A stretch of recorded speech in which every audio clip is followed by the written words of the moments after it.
Shalom, salam sejahtera, saudara-saudari yang diberkati dan dikasihi oleh Tuhan kita Yesus Kristus. Selamat berjumpa kembali di channel Jalan yang Lurus. Saya berharap dan selalu berdoa kiranya kita tetap dalam keadaan baik, dalam keadaan sehat, dan pastinya tetap di dalam perlindungan Tuhan. Saudaraku yang terkasih, di kesempatan kali ini kembali lagi kita akan bersama-sama akan melihat bagaimana teman-teman para apologet Kristen akan berdebat dengan Ustadz Suma, yang dikarenakan Ustadz Suma ini dia terus saja berkuar-kuar tentang iman Kristen, dia terus saja berkuar-kuar tentang isi Alkitab atau ayat Alkitab yang dia tafsirkan secara liar, dan itu dia sampaikan kepada orang lain atau di dalam room diskusinya seperti itu. Maka dari itu kita akan melihat bagaimana respon, tanggapan, dan bantahan dari teman-teman para apologet Kristen mengenai Ustadz Suma ini. Maka dari itu mari kita saksikan, kita simak debatnya, dan selamat menyaksikan. Tuhan Yesus memberkati. Yang mau dibalas, kebaikannya mau dibalas dengan surga, ada kejahatannya. Kejahatannya ingin dibalas neraka, ada kebaikannya. Maka di sanalah dibutuhkan pengampunan. Manusia kemudian diberi jalan untuk bertaubat. Karena tidak ada manusia itu yang tidak memiliki dosa. Maka solusi dosa itu adalah bertaubat. Sederhana itu. Tidak mesti sulit. Tuhan datang kemudian mati untuk nembus dosa. Tidak begitu. Ajaran Nabi tidak begitu. Ya. Makanya dikatakan bertaubatlah. Dunia kiamat sudah dekat. Kenapa diperintahkan bertaubat? Ya karena manusia hanya bisa diampuni dosa-dosanya ketika manusia itu bertaubat. Pertobatan itu adalah pengakuan penyesalan di hadapan Tuhan terhadap kesalahan atau dosa yang kita lakukan. Maka kemudian di dalam Islam, orang yang berdosa, orang itulah yang harus bertobat, memohon ampun. Nah, orang yang bertobat ini kemudian mengisi kehidupannya dengan amalan soleh, mereka itulah yang kemudian pewaris surga. Walladzina amanu wa amilus solihah sanudkhiluhum jannah. Mereka yang beramal soleh, mereka yang berbuat baik, kelak akan dimasukkan ke dalam surga. Final itu. Mereka yang berbuat jahat, kemana perginya? Neraka. Siapa yang membuat jahat ini? Yang menghapuskan perintah Tuhannya, lalu menjadikan oknum sebagai penebus, memerdekakan mereka dari perintah Tuhan. Lakinnal ladzina taqaw rabbahum lahum jannah. Orang-orang yang bertakwa kepada Allah, mereka akan mendapatkan surga. Itu jelas di Islam. Jadi di Islam itu tidak perlu repot-repot mengimani oknum untuk menebus dosanya, nggak perlu. Yang bisa menghapuskan dosa itu hanya Allah Subhanahu wa ta'ala. Dengan cara apa Allah menghapuskan dosa? Dengan hambanya ridha, ikhlas, mengakui kesalahannya, bertaubat, lalu mengisi kehidupannya dengan amalan-amalan baik. Allah Maha Penyayang, Maha Pengasih. Jadi kalau ada yang bertaubat, diterima oleh Allah. Mereka mengaku kemudian bersalah, lalu bertaubat, diampuni oleh Allah. Jadi tidak perlu kemudian ada makhluk yang datang, kujuk, diimani. Sebagai pemimpin nggak bisa. Amalan perbuatan manusia diupah berdasarkan perbuatan masing-masing. Di dalam Yehezkiel 18:30 sama seperti dalam Al-Quran. Oleh karena itu aku akan menghukum kamu masing-masing menurut perbuatan kalian. Wahai kaum Israel, demikianlah firman Tuhan. Bertobatlah dan berpalinglah dari segala kedurhakaanmu. Ini jelas perintah. Itu seirama dengan Islam. Jadi ajaran Yahudi, ajaran Islam dalam dosa itu seirama. Bertaubat. Demikian. Boleh izin dibesarkan Bang KTF? Ya.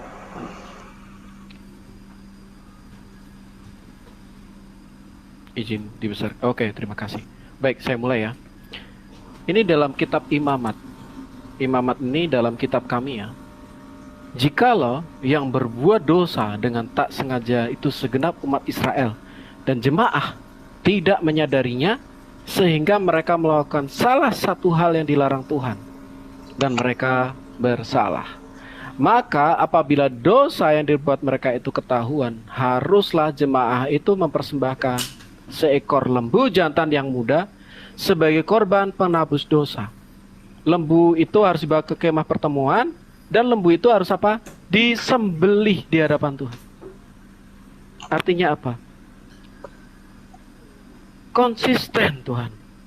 Dalam perjanjian lama, dosa itu hukumannya satu, kematian. Jadi tidak ada Tuhan kompromi. Bahkan hanya makan buah, Tuhan mengatakan apa? Pada hari engkau makannya, pastilah engkau mati. Nah, kata di situ menggunakan tensis akan ya. Terjemahannya memang pastilah engkau mati pada hari itu. Nah, artinya apa? Hukuman dosa cuma satu, kematian. Dan Anda bisa bayangkan, bahkan dosa yang tidak disengaja pun, orang harus mempersembahkan lembu. Kematian harus dijalankan. Jadi kita jangan kemudian, oh Tuhan Maha Pengampun. Ini ngambang. Ngambang. Kalau pesawat itu nggak landing-landing. Nah, bagaimana pesawat itu landing? Dengan penghukuman itu dijalankan. Akibat kematian. Lembu tadi, domba tadi, mengalami kematian bagi kita, supaya kita tidak harus mati. Karena Tuhan begitu suci. Jadi kita tidak bisa menangkap kesucian Allah, menangkap pengampunan Allah, lalu melepaskan kesucian Allah. Ketiga sifat Allah ini ada. Kalau kita berpikir filosofis, maka kita tidak boleh berpikir parsial, tapi universal. Semuanya kita pahami secara komplit. Bahwa Allah, selain dia Maha Pengampun, dia juga Maha Suci, tidak bisa bersatu dengan dosa. Upah dosa hanya satu, kematian. Terbukti, dosa yang tidak disengaja, upahnya kematian. Yesus berkata, marilah datang kepadaku, kamu yang letih lesu berbeban berat. Aku hendak memberi kelegaan kepadamu.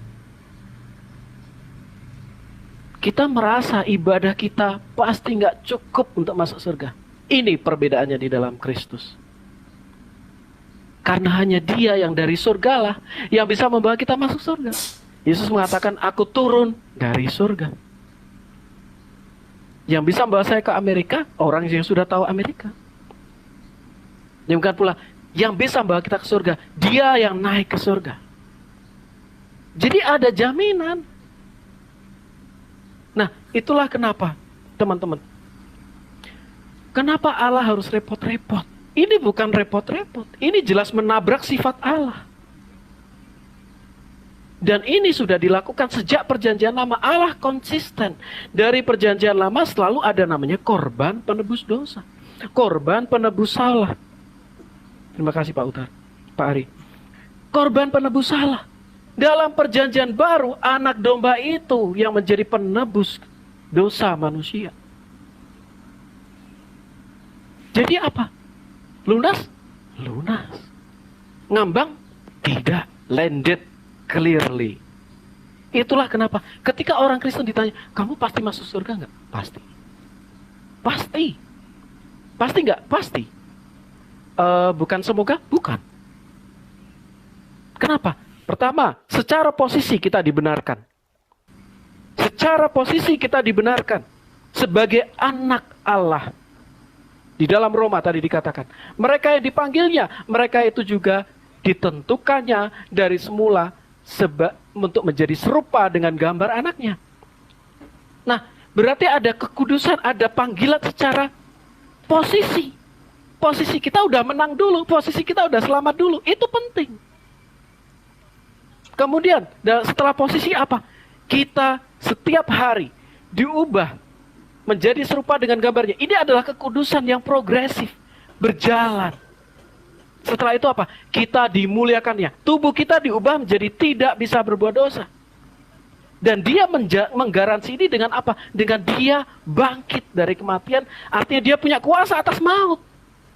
Garansinya pasti. Produknya itu ada. Ini yang ditawarkan Kristus. Ini yang ditawarkan Yesus. Barang siapa percaya kepadanya tidak akan binasa, melainkan beroleh apa? Hidup yang kekal. Terus kesehariannya apa? Kita diubah hari demi hari serupa dengan gambarnya. Jika ini terakhirnya, yang benar Buddha nantinya, saya beruntung, saya masih bisa mengalami reinkarnasi. Jika benar Saksi Yehova, saya beruntung, nanti saya cuma lenyap. Mohon maaf, mohon izin. Jika yang benar Islam, ya beruntung dong. Karena neraka cuma sementara. Tapi, jika yang benar kekristenan, jika pada endingnya nanti yang benar kekristenan, maka tidak ada ampun lagi. Karena orang langsung di-split.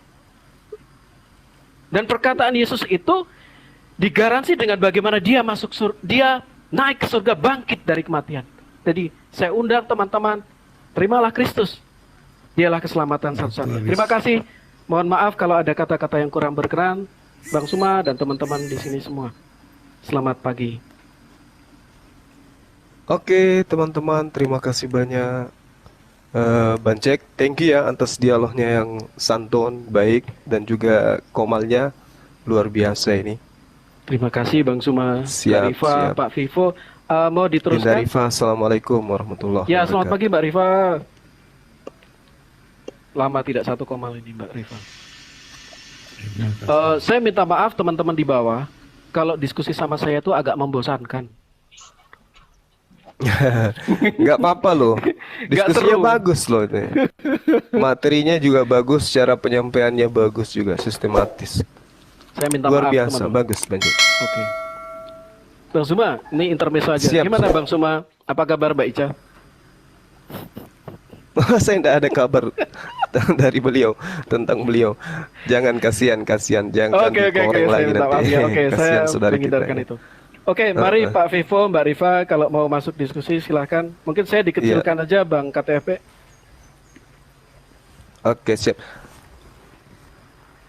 Ya, jadi kalau teman-teman ada yang ingin berdialog lagi, silakan saya diturunkan, nggak apa-apa. Saya biar nyimak aja dulu. Ya, makasih ya semuanya ya. Bang Suma, terima kasih ya Bang Suma. Ya, sama-sama Bang Jack, sama-sama.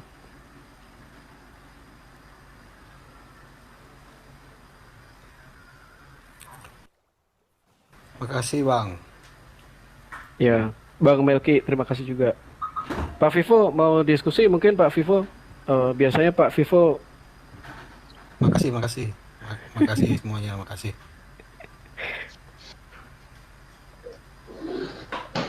Oh, sudah cuan kabur. Astagfirullah. Astagfirullah.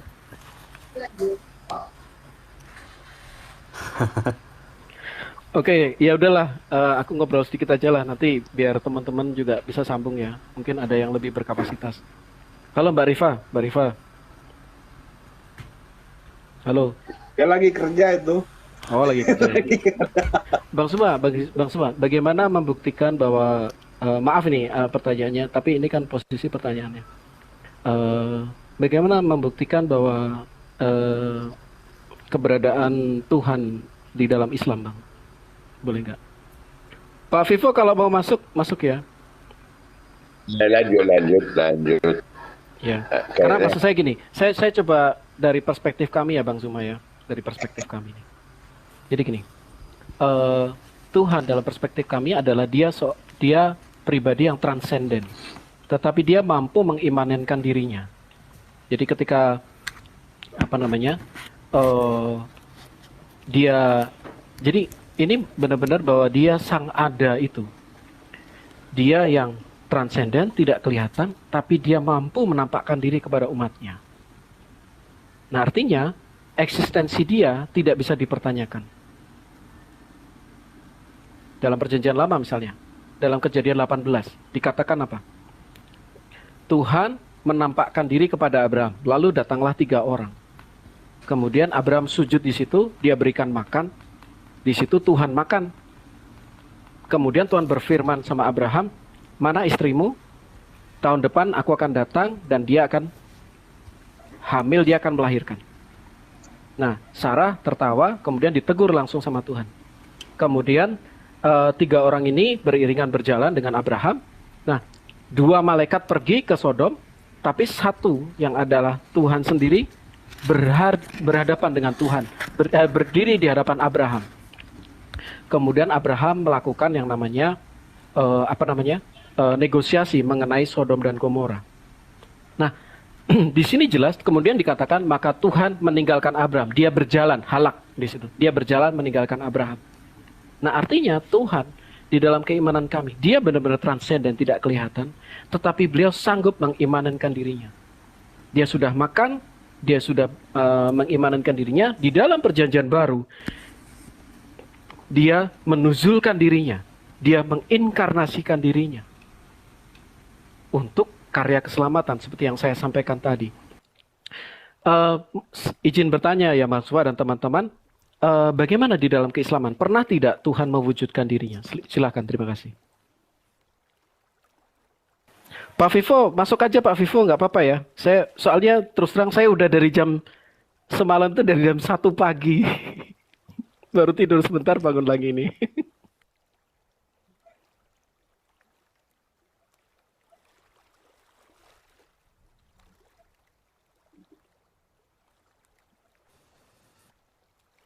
Bang Zuma masih di mute kayaknya. Bentar Bang, 5 menit lagi, 5 menit lagi. 5 menit.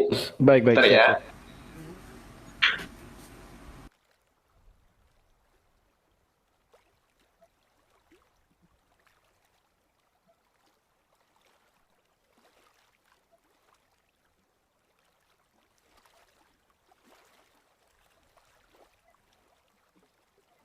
Itu di bawah ada tanya, Tuhan kok gondrong gitu ya. Jadi gini teman-teman ya. Eh, Orang yang bernazar, dia tidak boleh mencukur rambutnya, jenggotnya. Itu adalah orang nazar. Nah, Yesus adalah orang nazar. Jadi, apa namanya?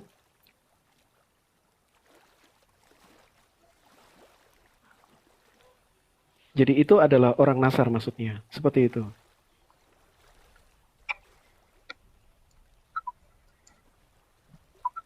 Ada yang bilang, tidak ada aturannya tumbal manusia. Silakan baca di Yesaya 53.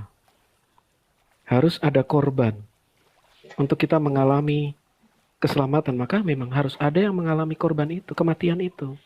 Kalau tidak ada yang mengalami, maka kitalah yang pasti mengalami kematian. Nah, ini kesempatannya teman-teman.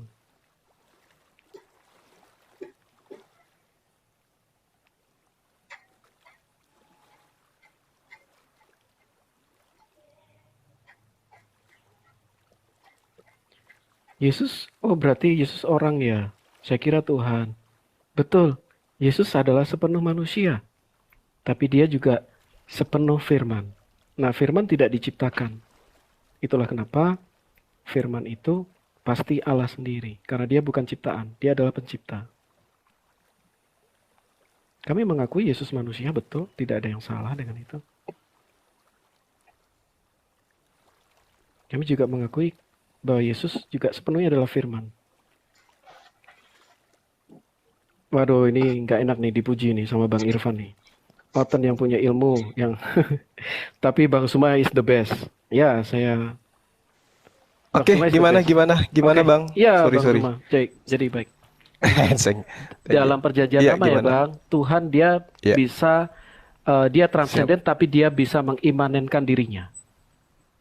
Dia bisa mewujudkan dirinya. Dalam perjanjian baru, Tuhan firman itu dia juga bisa menuzulkan dirinya.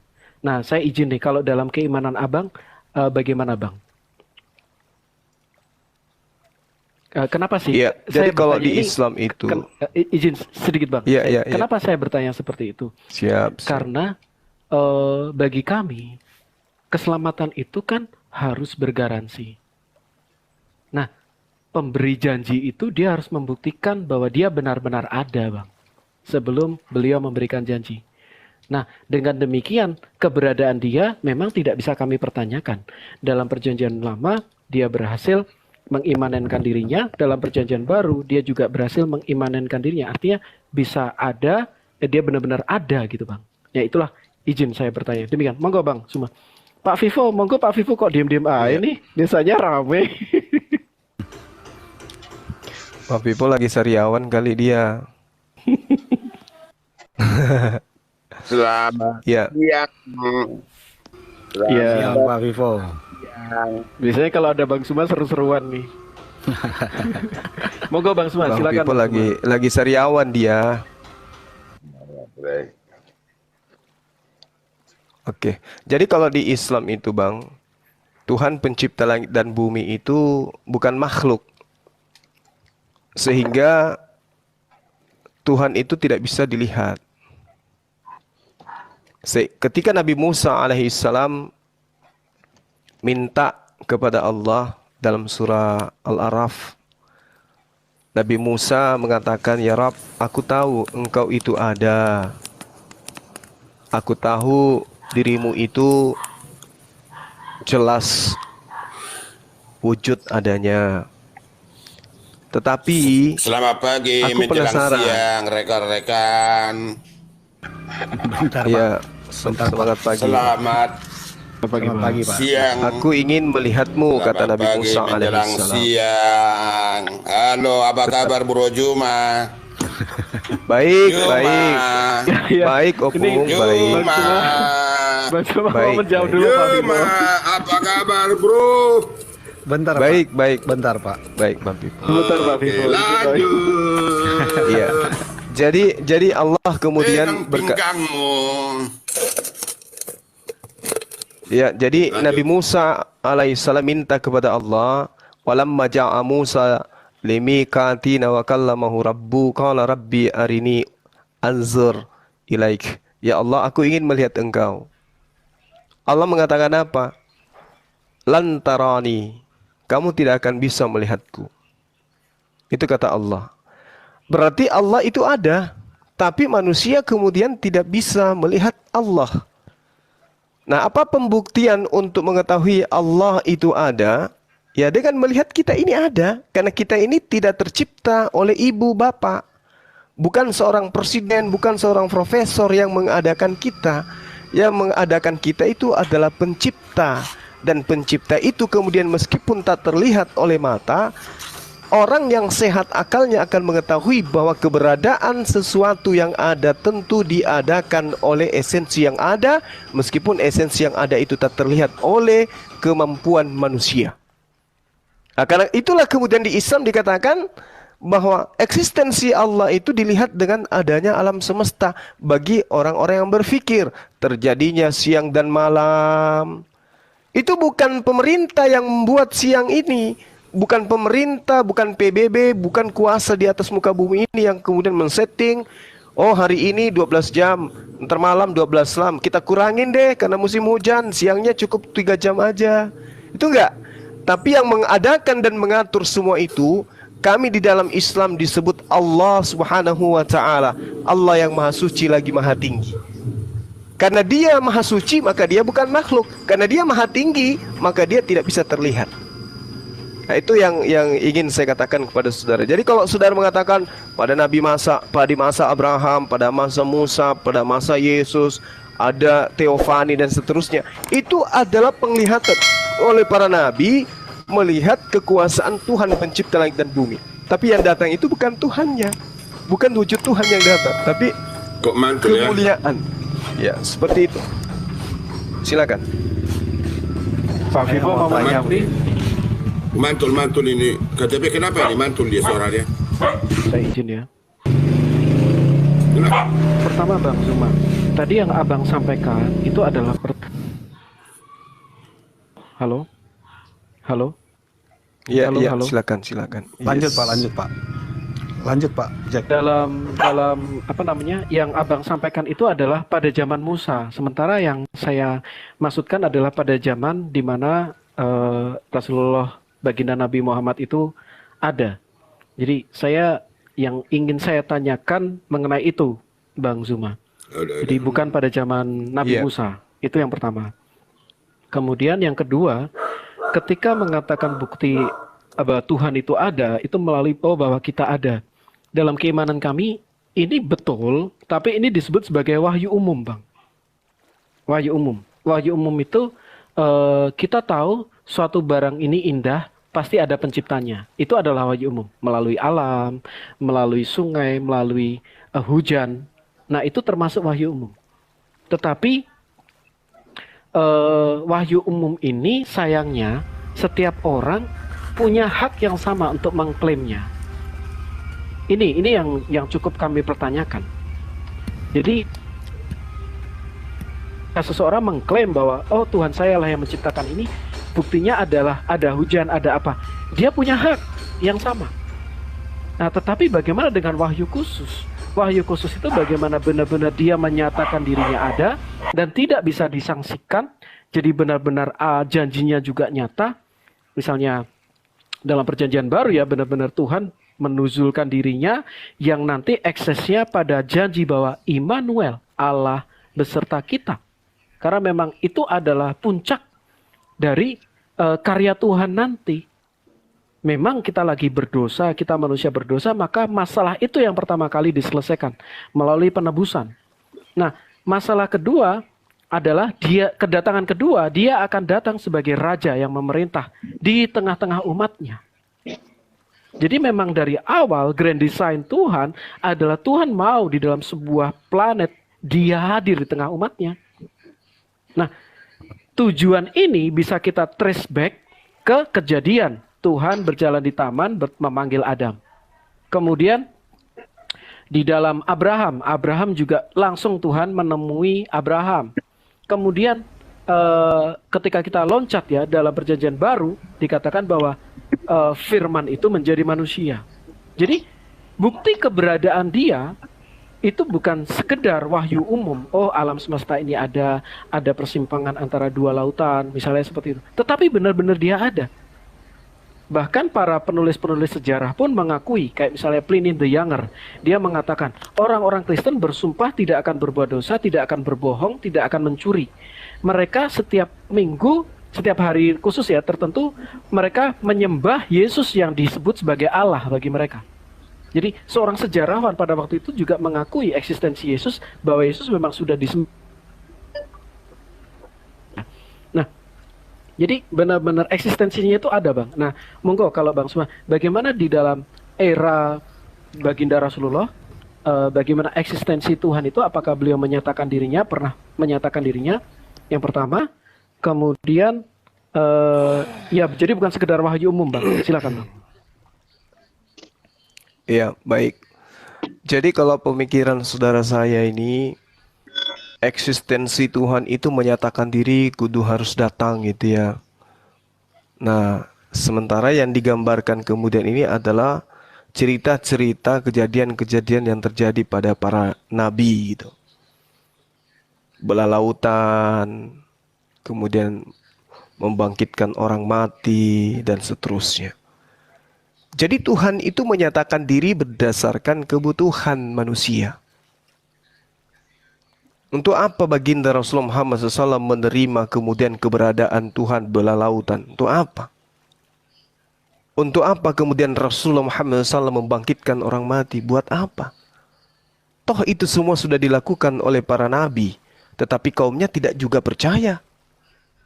Maka di zaman akhir, yang dibutuhkan kemudian, dialah yang akan membimbing kamu kepada dalam seluruh kebenaran. Dialah yang akan mengajarkan kepadamu keadilan, penghukuman, dan penginsapan dunia akan dosa. Jadi yang dibutuhkan sekarang itu adalah aturan main, hukum-hukum. Bukan mujizat-mujizat Tuhan melayang-layang, bukan itu yang dibutuhkan. Oleh karena itulah kemudian segala aspek yang diperlihatkan Tuhan kepada nabi-nabinya terdahulu yang masih bisa dilihat hari ini tinggal satu. Apa itu? Al-Quran. Musa belah laut, itu tinggal kenangan. Demikian juga Nabi Isa alaihissalam membangkitkan orang mati, tinggal cerita. Tapi ketika Allah Subhanahu wa ta'ala mewahyukan aturan main yang berfungsi sebagai pedoman hidup manusia untuk selama-lamanya, sampai hari ini masih ada pedoman itu. Jadi kalau saudara mengatakan seperti apa beliau menyatakan diri, dengan cara mewahyukan aturan-aturan main. Makanya diterangkan di dalam Al-Quran, wa kadzalika auhayna ilaika ruhan min amrina. Dan demikian kami wahyukan kepadamu roh, yaitu Al-Quran, dengan perintah kami. Apa tujuannya itu? Wa innaka latahdi ila siratul mustaqim, untuk membimbing manusia kepada jalan yang lurus. Yang dibutuhkan sekarang bagi orang-orang yang berpikir itu adalah aturan main. Permainan apa itu? Permainan. Aturan mainnya, Bang. Bagaimana Aturan kita mainnya. Gimana aturan beribadah. mainnya? Iya, aturan main apa maksud Anda? Kok Semua Anda bukan itu aturan main? lengkap di dalam Al-Qur'anul Karim. Oh, ya. Om Jack, Aturan mainnya Tentang gimana? harta, tentang Om Jack. warisan, tentang kekeluargaan, tentang ekonomi, tentang politik, tentang negara dan Suma. dan semua. Baik. Itu terangkum di dalam Al-Qur'anul Bentar ya, Karim. Om Jack. Itulah yang Suma. dibutuhkan Oh sekarang. iya. Iya. Oke. Silakan. Bang, boleh saya bertanya? Oke, Bang. Enggak itu Bang KTP. Kenapa Bang KTP? Aku tinggal Ditinggal bentar ya. sebentar. Aku mau ngantar Oh, ini oke, program. Oke. Siap. Bang Suma boleh bertanya nih. Oke. Bang Suma udah selesai jelasin belum sih tadi itu? Silakan. Tolong, silakan. aku Saya- kalau kan ini udah roomku ya, kalau ini roomku, maaf ya, kalau ini roomku aku tegasnya itu aku kerasin. Kalau misalnya yang sekiranya masih berbicara, saya akan kasih kesempatan yang berbicara dulu ya. Iya, betul. Tapi ya monggo. Jadi mohon izin Bang Suma tadi sudah selesai apa belum menerangkan? Belum. Iya, jadi seperti itu ya. Oh, iya. Jadi seperti itu. Jadi Dalam mohon Islam yang lain itu- ditunggu ya, mohon yang lain ditunggu. Saya minta maaf, yang lain ditunggu. Kita Iya, kasih kesabaran, kita harus kenakan. Silakan Bang Suma. Iya. Jadi bukti keberadaan Allah yang nyata di tengah-tengah kami umat Islam itu ya dengan adanya kalamnya. Adanya aturan mainnya, yaitu Al-Qur'anul Karim.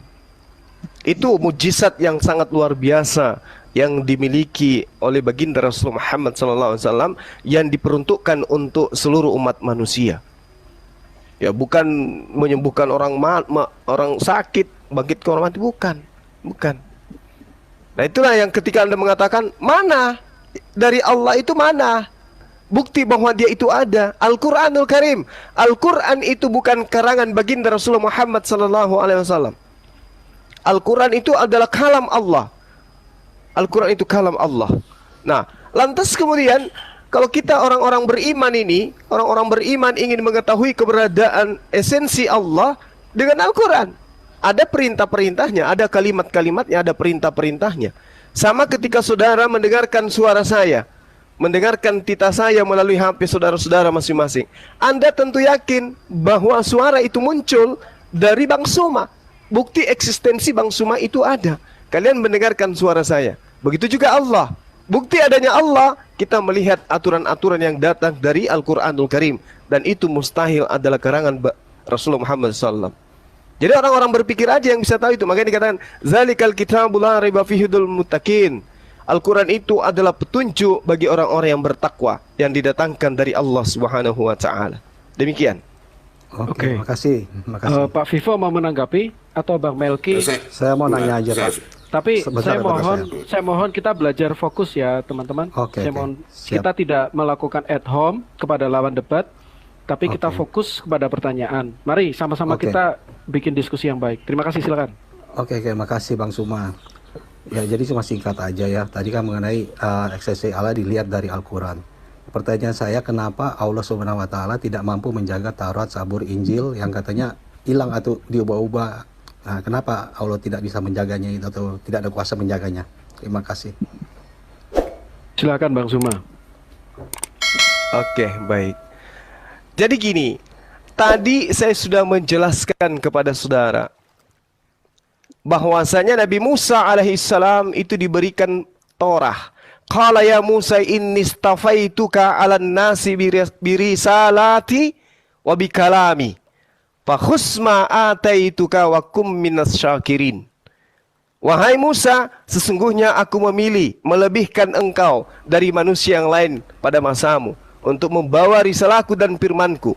Sebab itu, berpegang teguhlah kepada apa yang aku berikan kepadamu. Dan hendaklah engkau termasuk orang-orang yang bersyukur. Perintahnya kepada Nabi Musa itu tidak dikatakan bahwasanya akulah yang mewahyukan Taurat, aku juga yang menjaganya. Tetapi perintahnya berpegang teguhlah kepada apa yang aku berikan kepadamu. Apakah Nabi Musa berpegang teguh? Yes, berpegang teguh. Lalu kemudian ayat selanjutnya, wa katabna lahu fil alwah. Lalu kemudian kami tuliskan untuk Musa Taurat, segala sesuatu sebagai pelajaran dan penjelasan untuk segala hal. Maka Tuhan berfirman, berpegang teguhlah kepadanya wahai Musa, dan suruhlah kaummu berpegang kepadanya dengan sebaik-baiknya. Permasalahannya kemudian adalah Allah tidak menjamin untuk menjaga Taurat Musa. Tapi Allah memerintahkan Nabi Musa agar menyampaikan Taurat itu kepada kaumnya dan agar kaumnya itu berpegang teguh terhadap apa yang diperintahkan kepada Nabi Musa. Masalahnya kemudian adalah apakah kaumnya Nabi Musa ini beriman? Itu. Oke. Bukan Allahnya yang dijajal, tapi kaumnya Nabi Musa itu adalah bangsa tegar tengkuk. Sehingga tidak ada lagi kitab Taurat Musa itu sampai hari ini. Kenapa? Karena Tuhan tidak ada jaminan kepada Torah untuk dijaga. Demikian. Oke, makasih. Berarti Alkitab yang kita pegang kan bukan pemberian Allah Subhanahu wa taala. Taurat yang kita pegang ini nih bukan pemberian Allah Subhanahu wa taala. Karena kan yang pemberian Allah Subhanahu wa taala kan sudah hilang gitu maksudnya. Sudah tidak ada maksudnya. Nah, kalau di dalam Musa itu kan Musa berbicara bahasa Ibrani. Pada waktu Allah menerjemahkan ke dalam bahasa Arab di Al-Quran, kenapa Allah tidak mempertahankan bahasa asli Musa atau Isa gitu? Terima kasih, Pak. Bagaimana? Musa dan Isa kan berbahasa Ibrani. Waktu Allah menerjemahkan perkataan mereka ke dalam bahasa Arab di dalam Al-Quran, kenapa tidak mempertahankan bahasa aslinya gitu? Terima kasih, Pak. Oh, iya, baik. Jadi di dalam Al-Quran itu diterangkan begini, bahwasanya Allah kemudian itu berfirman kepada nabinya berdasarkan bahasa yang digunakan nabinya. Wa ma arsalna mir rasulin illa bilisani qaumi. Dan kami tidak mengutus seorang rasul pun melainkan dengan bahasa kaumnya. Nabi Musa kepada kaumnya menggunakan bahasa Ibrani, Nabi Muhammad SAW kepada kaumnya berbahasa Arab. Sehingga ketika Allah kemudian menceritakan terhadap nabi-nabinya sebelum Nabi Muhammad SAW, Allah kemudian berfirman dengan menggunakan bahasa kaumnya Nabi Muhammad SAW. Yang lucu kemudian ketika dikatakan di dalam Al-Quran, wa ma arsalna mir rasulin illa bilisani kaum, kemudian Allah berfirman dalam bahasa Ibrani kepada baginda Rasulullah SAW. Itu lucu. Layaknya Yesus bahasa Aramaik, tapi kitabnya saudara bahasa Yunani. Itu yang tidak kemudian dikatakan sebagai firman Tuhan. Karena itu hanya terjemahan. Silakan. Oke, berarti bahasa kaum masing-masing ya. Jadi Allah menerjemahkan perkataan Isa yang dari Abramaik dan Musa dari Ibrani ke dalam bahasa Arab dalam Al-Quran. Dan Alkitab bukan pemberian Allah Subhanahu wa taala, berarti kan nggak perlu diperdebatkan. Karena kita juga yakin memang Alkitab bukan pemberian Allah Subhanahu wa taala. Gitu loh. Terima kasih, Pak. Iya. Jadi sebenarnya begini. Al-Quran itu lanjut. Al-Quran itu sangat jelas menerangkan, Kul man anzalal kitab alladina ja'a bihi Musa nuran wa hudan linnasi taj'alunaha qaratis tubdunaha wa tukhfuna katsira. Diterangkan bahwasanya katakanlah kepada mereka, wahai Muhammad, siapakah yang menurunkan kitab Taurat yang dibawa oleh Musa sebagai cahaya dan petunjuk bagi manusia? Lalu kamu jadikan kitab itu lembaran-lembaran kertas yang bercerai-berai. Kamu perlihatkan sebagian dan banyak yang kamu sembunyikan. Ini fakta yang terjadi di lapangan. Coba Anda tanyakan kepada diri saudara, apakah yang ada di dalam genggaman saudara itu kitabnya Nabi Musa? Pasti saudara mengatakan bukan. Kalau saudara saya ini mau jujur. Karena yang Anda pegang itu hanya terjemahan, itu pun terjemahan dari Septuaginta. 3 abad sebelum Masehi. Terus kitab Torah Musanya mana? Iya, silakan. Oke, saya tanggapi ya. Silakan. Pak Jack ya mau tanggapi. Oke, saya tanggapi sedikit. Jadi gini ya, Alkitab saya yakin itu dijaga oleh Tuhan, karena Tuhan Maha Kuasa menjaga firman-Nya sendiri. Jadi kalau Allah tidak mampu menjaga kitab-kitabnya sendiri, ya berarti problem Allah Subhanahu wa taala dan umat Islam. Itu pertama. Jadi untuk apa lagi kita berdebat, karena memang udah beda. Karena bagi saya gitu ya, Allah Subhanahu wa taala bukan Tuhan umat Kristen, begitupun Isa bukan Tuhan umat Islam gitu. Terima kasih, itu ya tanggapan saja. Terima kasih Pak. Oke, Pak Vivo mau sampaikan sesuatu mungkin? Baik, sedikit mungkin. Ini waktu saya pun nggak banyak kok, masih kita aja nih. Silakan. Ini Bro Juma tadi mengatakan aturan mainnya, aturan Allah menentukan aturan mainnya. Dari narasi ini kalau saya tangkap berarti Allah itu sudah menentukan, berarti skenario. Lalu kalau begitu ya saya agak bertanya, kalau saya katakan lucu bisa aja lucu, bisa aja itu atau bagaimana saya kurang paham. Ini hanya sebatas pertanyaan. Aturan mainnya, ya Tuhanlah menentukan, Allah itulah menentukan berperang, oke. Allah itu menentukan berzina, bisa jadi semua kan. Allah itulah menentukan manusia harus tersiksa di hidup secara mendetail kehidupan sehari-hari. Dan semua produsernya adalah skenario yang ditentukan Allah. Kalau sudah ditentukan Allah, ya ngapain lagi harus disembah dia? Ngapain lagi berbuat baik? Kan udah ditentukan, udah diskenariokan semua. Gimana cara seperti itu kalau kita hidup? Apapun yang kita lakukan, kalau diskenariokan semua, karena dia mastermind-nya atau sutradaranya, ya ngapain? Tapi yang jadi lucu, kalau dia menentukan sebenarnya, kalau menurut Anda, karena dia menentukan skenario-nya, atau itu dia Anda katakan tadi, kenapa Allah itu? Ya udah masuk aja ke surga semua. Masuk, nggak usah lagi penderitaan, nggak usah apa-apa. Kan begitu secara sederhananya lah yang saya katakan. Karena Anda menentukan, Allah menentukan semua gerak-gerik manusia. Gimana Allah seperti itu? Udah masuk ke surga. Kalau dia itu kan berkuasa, masuk ke surga pasti masuk lah, saya pikir barangkali.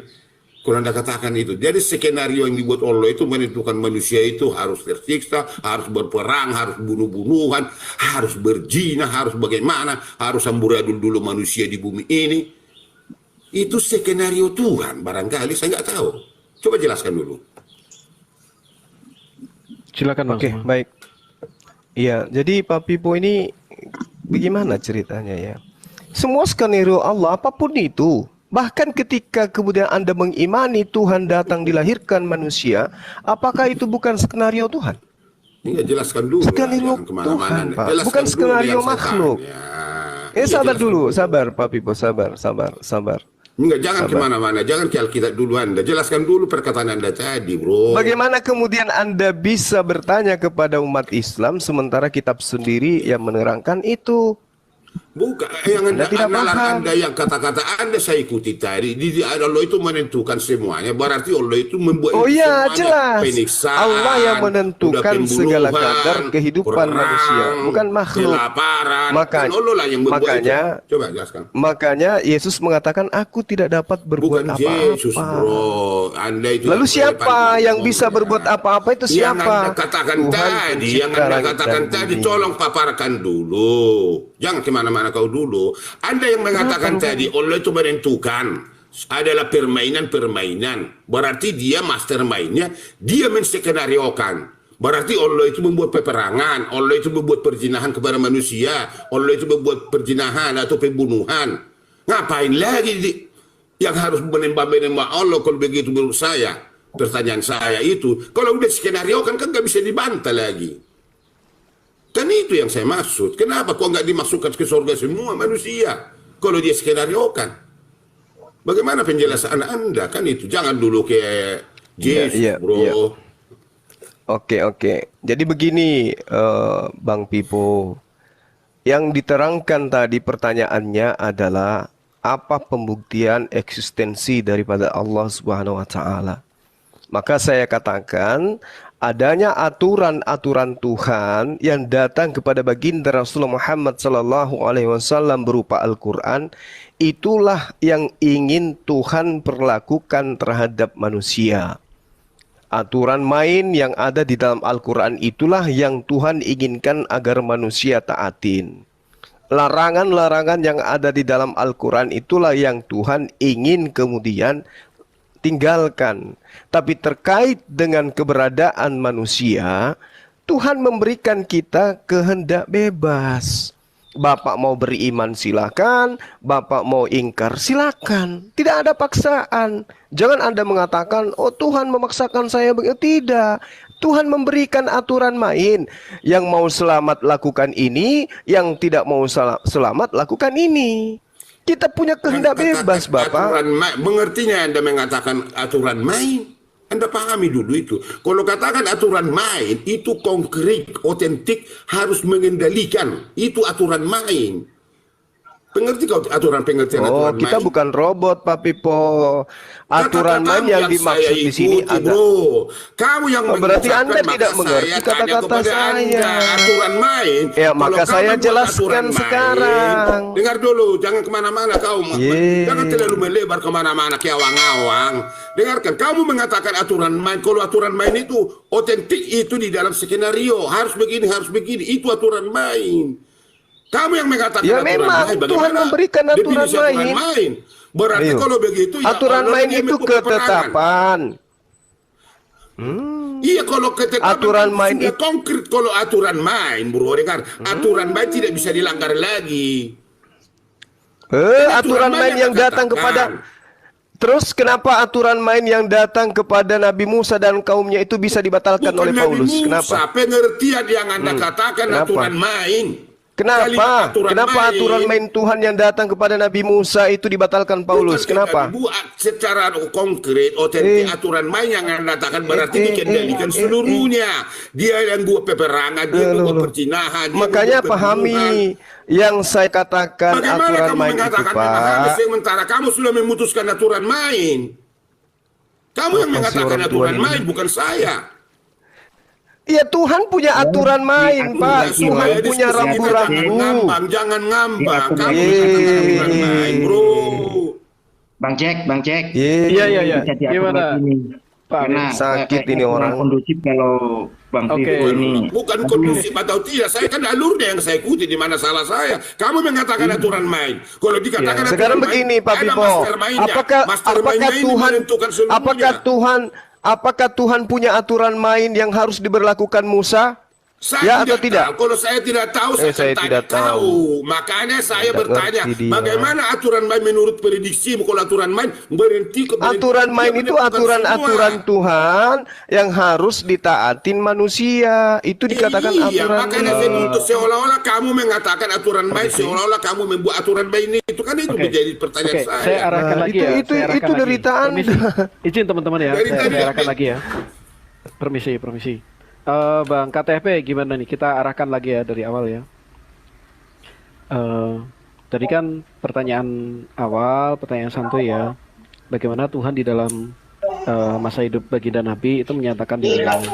Nah ini kan, oke, terima kasih jawabannya Bang Suma, yaitu melalui Quran. Nah itu udah jawaban beliau ya.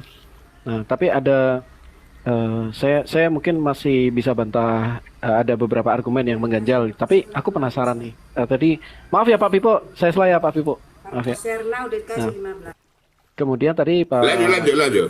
Ya Bang Suma mengatakan seperti ini, bahwa Taurat Musa itu kan tidak dijaga ya Bang Suma sampai hari ini ya.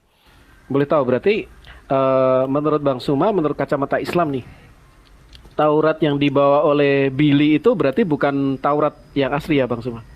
Si Billy yang Yahudi dari Yaman betul. itu. Kecuali dia. Oke. Betul. Kecuali beliau mampu menunjukkan Taurahnya Nabi Musa.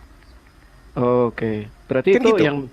yang dipegang oleh Billy saat ini itu bukan salinan dari Torah yang dicatat oleh Nabi Musa.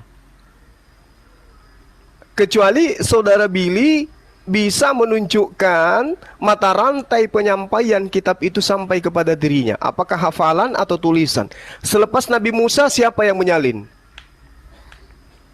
Oh, oke. Jadi kalau di dalam keimanan kami cukup jelas ya Bang Suma. Jadi yang pertama, tapi sayangnya Billy nggak di sini ya. Oke, saya sampaikan dari keimanan kekristenan ya, karena kekristenan bagaimanapun adalah salah satu sekte dalam Yudaisme. Jadi pertama, dari Musa, maka dia turun kepada Yosua. Yosua mengatakan di kitab Yosua 8 ya, kalau tidak salah, saya lupa ingat, dikatakan bagaimana Yosua itu menaruh itu di dalam buku catatan hukum Tuhan. Nah, jadi Yosua adalah pewaris dari Torah tadi. Kemudian ketika masa Samuel, nah di masa Samuel dikatakan bahwa dia membuat sekolah di Rama. Nah, itu adalah periode penggunaan abjad dari Proto-Sinaitik berubah menjadi Paleo-Hebrew. Jadi itu perbedaan abjad saja ya, Bang. Nah, kemudian dari Nabi Samuel tadi, dia juga punya sekolah di Rama. Itu era selanjutnya itu juga dipegang oleh Daud dan seterusnya ya. Nah, itu selanjutnya pada Raja Yosia. Raja Yosia dikatakan dia menemukan Taurat Tuhan, dia menyuruh membacakan semua. Itu ada di ketika kita membuka kitab 1 Raja-Raja ya. Dia bertobat, dia menangis, dia merendahkan diri, dia karena Taurat itu ditinggalkan oleh orang-orang, kemudian Taurat itu ditemukan. Nah, dari situ itu kemudian pada Esra membacakan Taurat itu, bahkan Esra adalah seorang yang dia adalah ahli kitab ya. Nah, ahli kitab itu kurang lebih 500 sebelum Masehi, 400 sampai 500 sebelum Masehi. Nah, dari Esra inilah yang muncul disebut Samaritan Pentateuch. Pentateuch itu adalah 5 kitab Musa yang dipakai oleh Yudaisme yang golongan Samaritan. Dia hanya menggunakan 5 kitab Musa saja. Nah, kemudian setelah itu turun kepada yang disebut sebagai Dead Sea Scroll. Nah, itu ya, turun kepada Septuaginta ya. Jadi ketika setelah dari situ muncul Septuaginta. Septuaginta ini diminta oleh Raja, maaf kalau keliru ya, Ptolemeus. Dia dari Alexandria, dia minta salinan kitab Taurat, kitab Tanakh ya, itu di dalam bahasa Yunani. Nah, dari Septuaginta. Kemudian ketika turun dari Septuaginta, ini masuk Septuaginta itu rentangnya dari 4 sebelum Masehi, abad 4 ya, sebelum Masehi, sampai ke abad 4 setelah Masehi. Jadi itu makanya ada Codex Sinaiticus, Vaticanus, sama Alexandrianus itu memuat Septuaginta. Nah, kemudian ketika abad 10 keluarga Ben Aser ya, itu yang kita sebut sebagai Codex Leningrad, itu pada abad 10, Codex Leningrad itu mereka menyusun kitab perjanjian lama dalam teks Masoretik. Nah, kemudian itu abad 10. Nah, kemudian tahun 1948 itu ditemukan Dead Sea Scroll yang kurang lebih usianya 3 abad sebelum Masehi, 300 sebelum Masehi. Setelah dikonfirmasi, ternyata tuh sama. Apa yang dicatat di dalam Dead Sea Scroll dengan Leningrad, dengan kodek-kodek itu juga. Kodek-kodek Vatikanus seperti itu. Itu ternyata sama. Artinya, keterjagaan kitab kami itu terkonfirmasi dari ribuan abad. Sorry, bukan ribuan abad, ribuan tahun. Dari belasan abad. Jadi dimulai dari Musa, turun ke Yosua, Yosua turun kepada Samuel, Samuel turun kepada Yosia, Yosia turun kepada Dead Sea Scroll Septuaginta seperti itu. Nah, artinya apa? Ya memang itulah bukti keterjagaan. Itu dari sisi kami. Dan itu bisa dikonfirmasi semuanya, naskah-naskahnya juga ada, naskah-naskah baik itu yang Dead Sea Scroll itu juga ada, walaupun itu luar biasa. Nah, tetapi pertanyaan saya, jika Taurat yang memang bagi kami itu tetap terjaga, yang dipegang Billy sama dengan yang di Dead Sea Scroll, yang sama dengan yang dipegang saya, nah, bagaimana Abang bisa mengatakan bahwa itu tidak asli? Boleh tidak kita tahu apa buktinya? Jadi bukan sekedar bahwa itu tidak asli berdasarkan firman dalam kitab saya. Nanti akan muncul circular reasoning.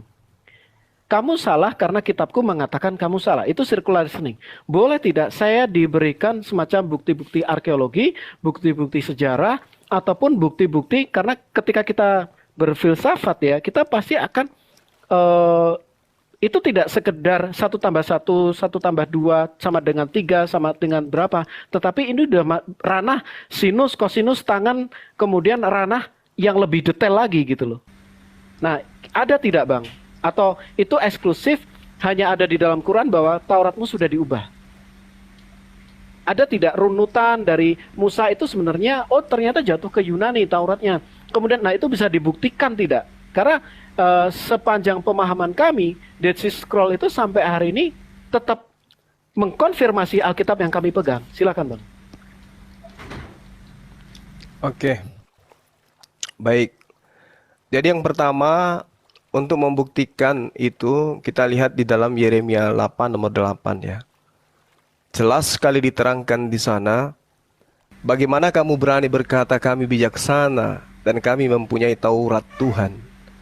Sesungguhnya pena palsu penyurat sudah membuatnya menjadi palsu, menjadi bohong.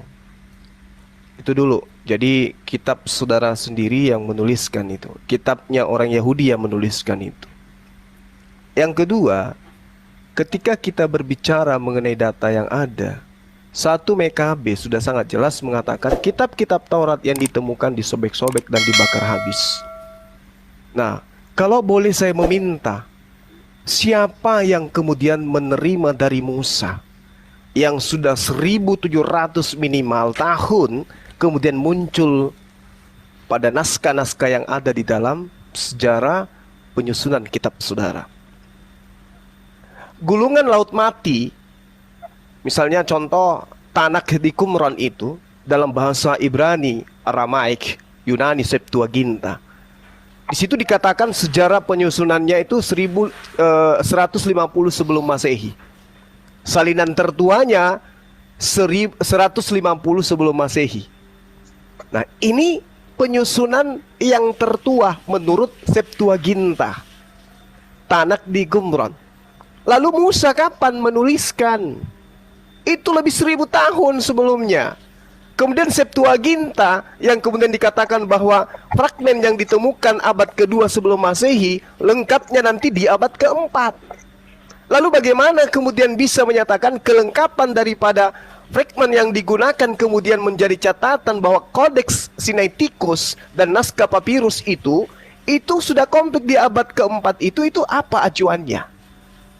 Sementara menurut temuan ilmuwan itu dituliskan 300 sampai 100 sebelum Masehi. Lalu kitabnya Nabi Musa itu kapan? Penyampaian sampai ke sana itu siapa yang menyampaikan? Belum lagi kalau kita melihat Peshitta. Peshitta dalam bahasa Suryani itu ditemukan pada abad ke-5, lengkapnya di abad ke-8. Belum lagi kalau Vulgata, Codex Amenetius dalam bahasa Latin, itu abad ke-8 kemudian baru dilengkapi. Belum lagi kalau kita berbicara mengenai teks Masoretik, itu dituliskan menurut sejarahnya itu tahun 100 Masehi, abad ke-10 dia baru kemudian bisa dikatakan lengkap Masoretik itu. Lalu Musa ke kaumnya itu di mana? Taurat Sia, konon ceritanya dituliskan 200 sampai 100 sebelum Masehi. Manuskrip tertua di abad ke-11 Masehi nanti kemudian dituangkan. Nanti para ilmuwan di abad ke-16 baru kemudian manuskrip tertua ini diteliti oleh para ilmuwan. Terus apa dasar pijakannya bahwa itu adalah kitabnya Nabi Musa? Hanya temuan-temuan manuskrip tertua. Ada yang menghafalkan gitu dari zaman ke zaman? Tidak ada. Belum lagi kalau kita berbicara Targum dalam bahasa Aramaik, dituliskan kemudian pada abad ke-5 Masehi baru fragmennya itu ditemukan. Apa dasar pijakannya mengatakan Torah itu masih ada? Hayo. Sedangkan di Indonesia ini yang ada adalah bahasa Indonesia. Bahasa Indonesia yang dihasilkan dari bahasa penjajah, bahasa Belanda. Bahasa Belanda dari bahasa Inggris. Bahasa Inggris dari bahasa Yunani. Terus kesesuaiannya dengan kitabnya Nabi Musa itu yang mana? Acuannya yang mana? Apa yang menjadi acuan? Makanya kitab saudara itu tidak kemudian menyertakan bahasa asli, karena kita tidak tahu yang mana yang sebenarnya ini, yang dari Nabi Musa itu yang mananya. Ya, silakan dengarkan itu Pak Pipo. Siap. Enggak. Kasih dulu, host kasih dulu kesempatan bagi saya lah.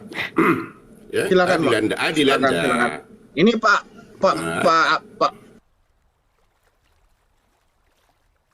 Enggak, sebentar aja. Waktu saya pun nggak banyak kali.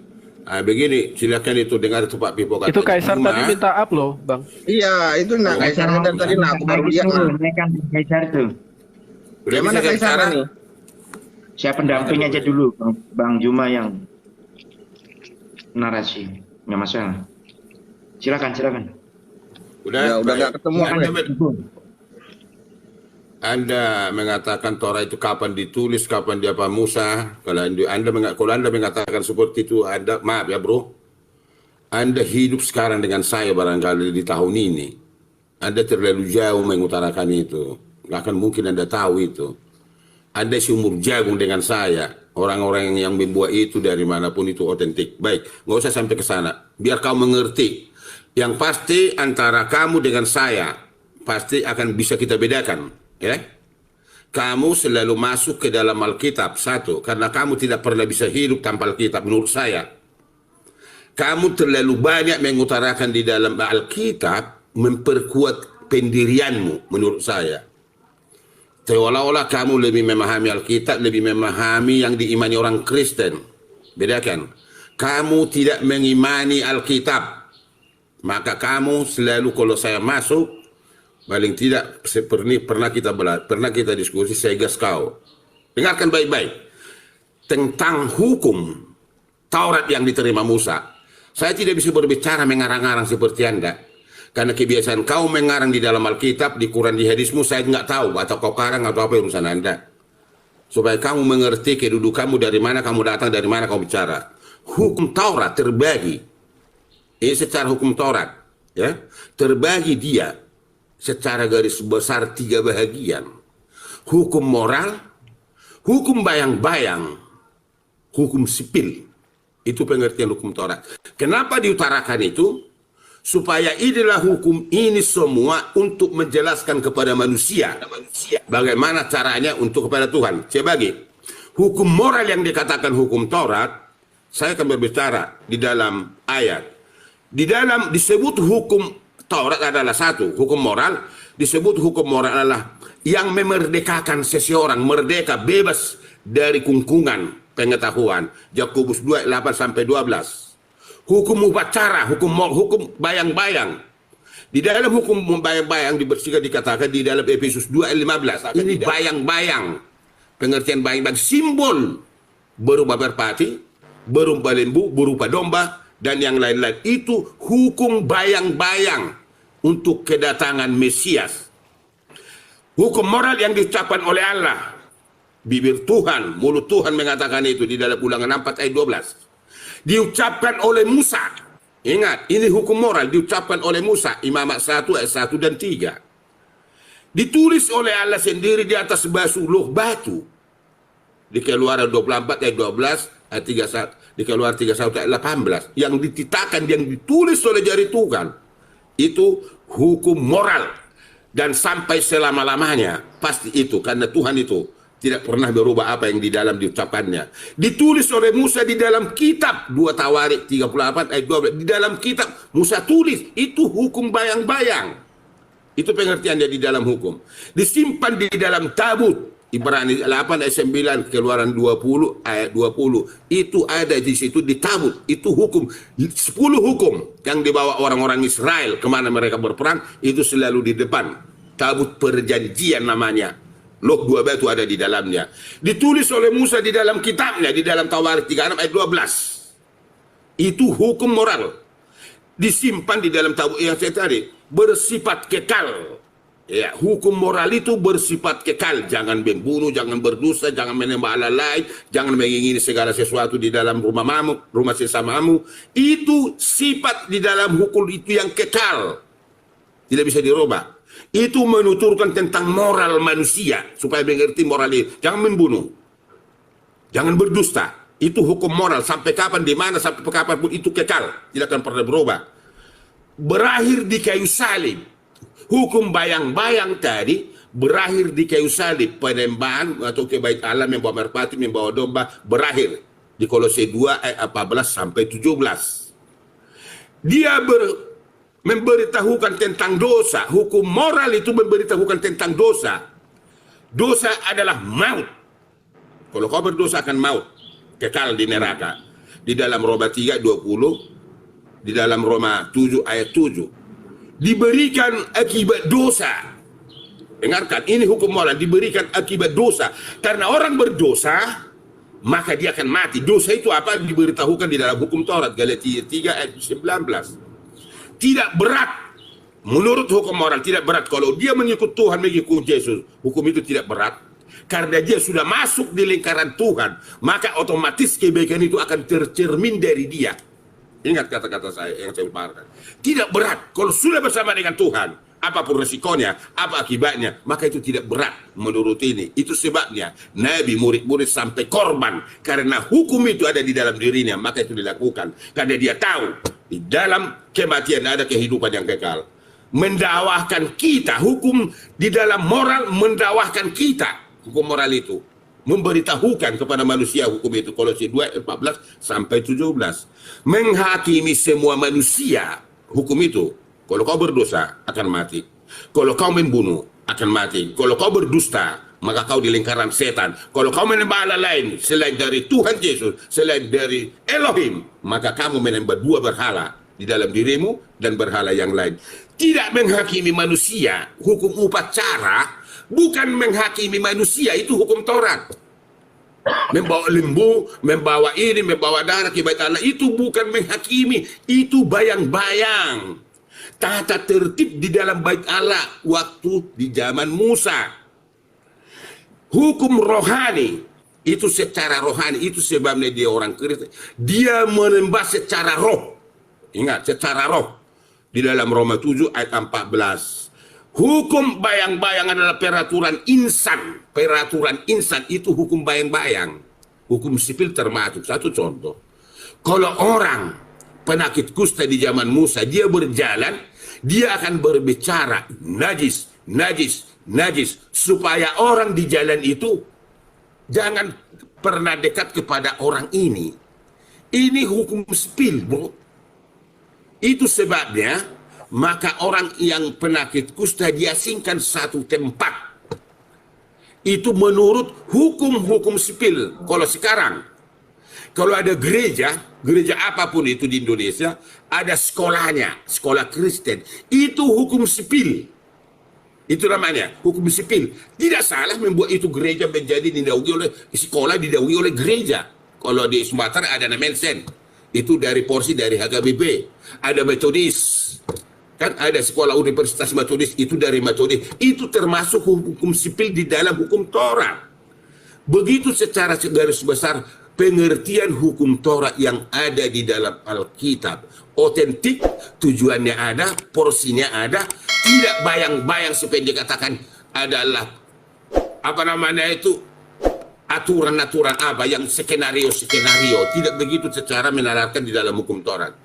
Biar Anda tahu, Bro Juma, kalau bisa, Anda jangan selalu naik ke dalam Alkitab.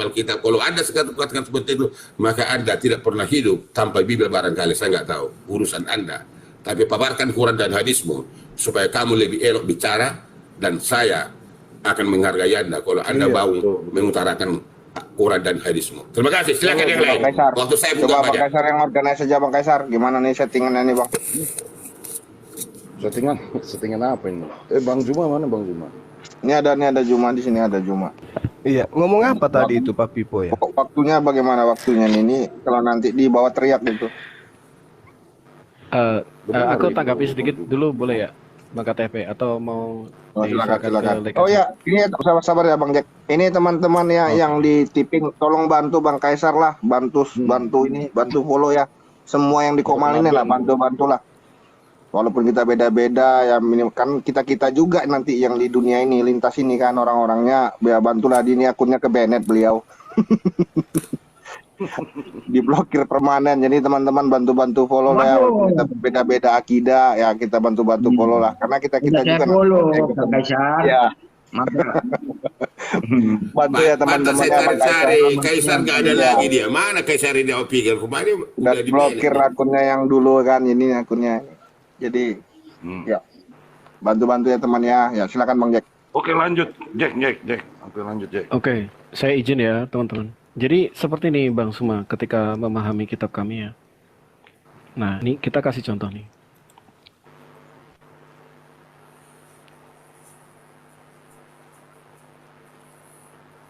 Nah, bagaimana keterjagaan kitab tadi? Nah, ini ada di sini nih. Yosua, jadi setelah Musa ya, Musa kan kurang lebih antara 1300, jadi ada ini ya, ada 1500, antara 1300 400-an ya. Nah, Yosua menuliskan semuanya itu dalam kitab hukum Allah. Ini bicara masalah Torah. Lalu ia mengambil batu yang besar, mendirikan sana di bawah pohon besar di tempat kudus Allah. Oke ya, jadi turun kepada Yosua. Kemudian, error laptop. Bentar. Oke. Nah, jadi, sekarang masuk seperti ini. Saya sudah bilang ini ya, ini bicara Nehemia. Nehemia ini zamannya Isra ya. Maka serentak berkumpul seluruh rakyat di halaman di depan pintu gerbang air. Mereka meminta kepada Ezra, ahli kitab itu, supaya ia membawa apa? Kitab Taurat Musa. Jadi sampai Ezra pun itu terjaga ya, yakni kitab hukum yang diberikan Tuhan kepada Israel. Ya. Nah, kemudian sampai di perjanjian baru ya, tapi aku penganutnya ini ya langsung bawah ya. Segala sesuatu yang ada tertulis dalam apa? Hukum Taurat dan dalam kitab nabi-nabi. Yesus sendiri mengatakan bahwa ada tertulis mengenai aku di dalam kitab hukum Musa. Jadi berkali-kali ada pengutipan-pengutipan itu. Kemudian, nah hanya karena ada kata pena palsu, nah, ini yang kita harus luruskan. Kami harus luruskan.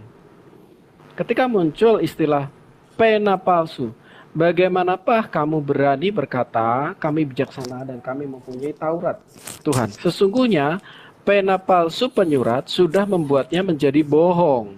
Nah, hanya karena ada tulisan ini, maka kita tidak bisa melupakan ayat-ayat yang lain tadi. Jadi sebelum kita beragama, kita harus memiliki pikiran atau dasar berpikir yang cinta hikmat dulu atau filsafatis dulu. Yang pertama, harus universal. Kedua, harus radikal. Radikal ini bukan berarti teroris, bukan. Ketiga, harus sistematis. Nah, ketika kita bicara universal, maka kita tidak boleh mengambil sebagian saja. Oh, kan tertulis ada pena palsu penyurat. Berarti semuanya udah sah hilang. Ini pola pikir yang tidak universal. Ini hanya pola pikir parsial. Secara universal sudah saya terangkan. Dari Musa turun kepada Yosua, dari Yosua turun kepada Samuel, dari Samuel turun kepada Ezra, dari Yosia turun kepada Ezra, kemudian bahkan sampai dipegang oleh para dalam perjanjian baru, itu berkali-kali dikutip. Yesus mengatakan bahwa ada tertulis mengenai aku di dalam kitab Musa. Jadi itu memang sudah ada, gitu. Dan di dalam keimanan, di dalam apa ya? Oke, saya nggak mau nanti malah ini masalah. Nah, jadi gini. Kemudian itu sudah tercatat. Nah, kedua, kita harus memiliki pola pikir radikal. Radikal itu apa? Kita harus berakar selain universal. Universal itu kita ngelihat semuanya. Tidak boleh sebagian kita anggap sebagai semuanya. Itu udah pola pikir yang salah. Bahkan ya, ada istilah dalam Yudaisme ya, rabi-rabi itu tidak boleh mereka mengatakan bahwa tafsiran saya paling benar. Itu salah. Yang benar apa? Semua tafsir itu diperhatikan. Loh, bahkan untuk tafsiran loh. Itu semuanya diperhatikan. Tidak boleh mengatakan tafsiran saya paling benar. Nah, semuanya diperhatikan, semuanya bergemara, semuanya saling mendengarkan. Oh, jadi kita dapat view dari permata itu dari banyak sisi gitu. Nah, itulah cantiknya permata itu dari view-nya dari banyak sisi. Nah, jadi itulah pandangan yang universal. Kemudian pandangan yang radikal. Pandangannya radikal itu apa? Dia menyelidiki sampai ke akarnya. Radik, dari kata radik artinya akar. Hawa, Abraham, Ibrahim, ada dalam Quran di abad ke-7. Ada nggak yang sumber lebih tua? Oh, ada. Di kitab apa? Injil. Ada. Ada nggak sumber yang lebih tua? Ada, di Torah Musa ada. Nah, itulah pola pikir yang radikal. Kita cari sampai ke sumber yang tidak bisa dibedah lagi. Sumber primer. Oh, ternyata yang mengisahkan mengenai sumber primer mengenai Abraham, itu ternyata kitab Torah Musa. Itu.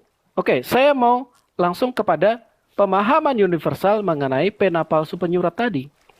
Ini ya. Nah, jadi konteks pena palsu penyurat itu apa? Pada zaman, ingat ya, ini ada dalam kitab Yeremia.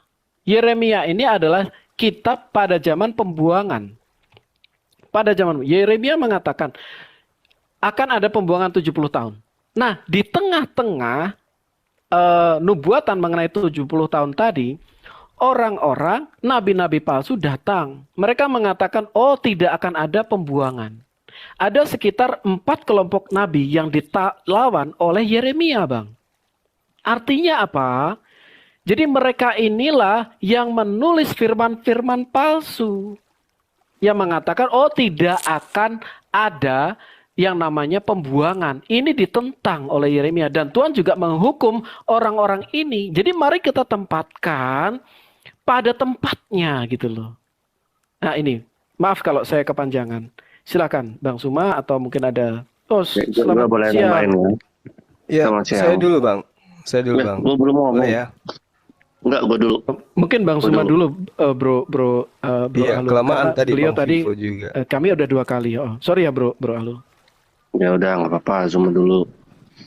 Jangan blunder lagi lu, baik. Kipri. Tadi blunder parah lu. Hancur itu. Ya, nggak Gua apa-apa. gampang counternya itu. Udah, lanjut dulu. Betul, Jangan betul. blunder lagi ya. Iya, betul. Oke, dah ya. Baik.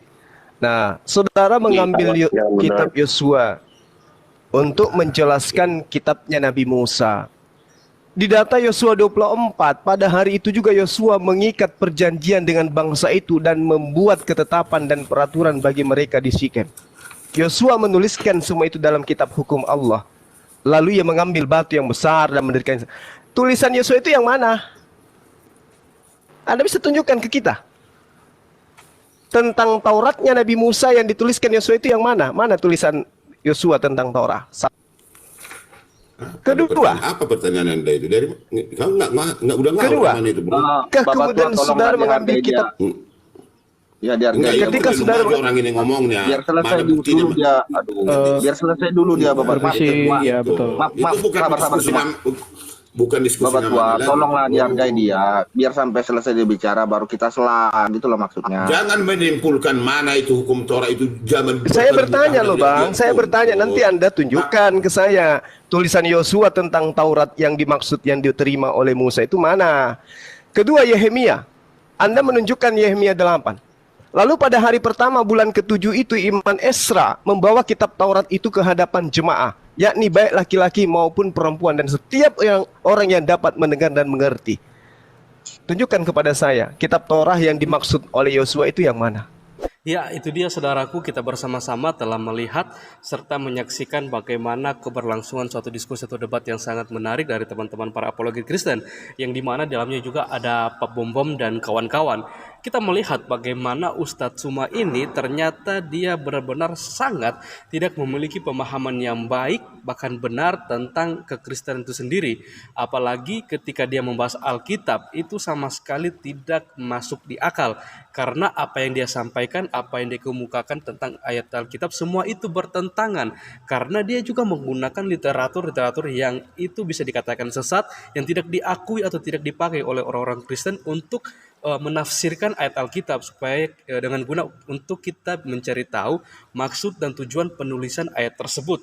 Tapi kalau kita melihat Ustadz Suma ini seperti dia terlalu memaksakan kehendak dan keinginannya sendiri untuk membahas Alkitab atau menggali isi Alkitab, sehingga ketika dia menafsirkan semuanya itu pasti jauh dari kebenaran yang sesungguhnya. Dan hal inilah yang selalu saja ditanggapi oleh teman-teman para apologet Kristen, karena kita tidak mau Ustadz Suma ini semakin leluasa, semakin liar untuk membahas tentang iman Kristen, tentang ayat Alkitab kepada di depan umum seperti itu. Dan ketika setiap argumentasi dan narasinya yang dia bawakan itu bisa dibantah, dipatahkan, pasti akan timbul suatu reaksi-reaksi yang itu seharusnya tidak ada dalam iman Kristen. Bahkan kerap kali dia mengatakan bahwa kitalah orang yang selalu menghujat tanpa dia sadar, padahal dialah yang selalu mengeluarkan kata-kata yang itu tidak seharusnya ada atau diucapkan di dalam suatu ranah diskusi atau debat, karena tujuan diskusi atau debat ini dimana kita mau mengedukasi atau dengan yang lain, bahkan juga orang yang menonton bisa melihat bagaimana ketika mereka beradu argumentasi dengan membawakan data-data yang seharusnya itu bisa mereka pertanggungjawabkan dan itu bisa dibuktikan kebenarannya seperti itu. Nah, kita melihat ya, kalau teman-teman para apologet Kristen ini, Pak Bom dan kawan-kawan, mereka sangat luar biasa sekali ya, dengan penuh ketenangan mereka bisa membantah setiap data dan juga narasi yang dibawakan oleh Ustadz Suma ini. Dan pastinya setiap yang disampaikan oleh teman-teman para apologet Kristen ini, Pak Bom dan kawan-kawan, semuanya itu bisa dibuktikan kebenarannya. Semuanya itu sesuai dengan dasar Alkitab. Dalam artian bahwa mereka tidak sembarang mentafsirkan ayat Alkitab, mereka tidak sembarang membahas tentang kekristenan seperti itu ya. Dan hal inilah yang seharusnya Ustadz Suma dan kawan-kawan polemikus lain sadari lah seperti itu. Karena apa? Ya karena memang sudah berulang-ulang kali kalau kita melihat sebenarnya setiap hal yang mereka bawakan itu semuanya itu bisa dipatahkan, bisa disanggah oleh teman-teman para apologet Kristen. Karena memang apa yang mereka bawakan itu, apalagi mengenai kekristenan, semua itu tidak sesuai dengan iman Kristen itu sendiri seperti itu ya.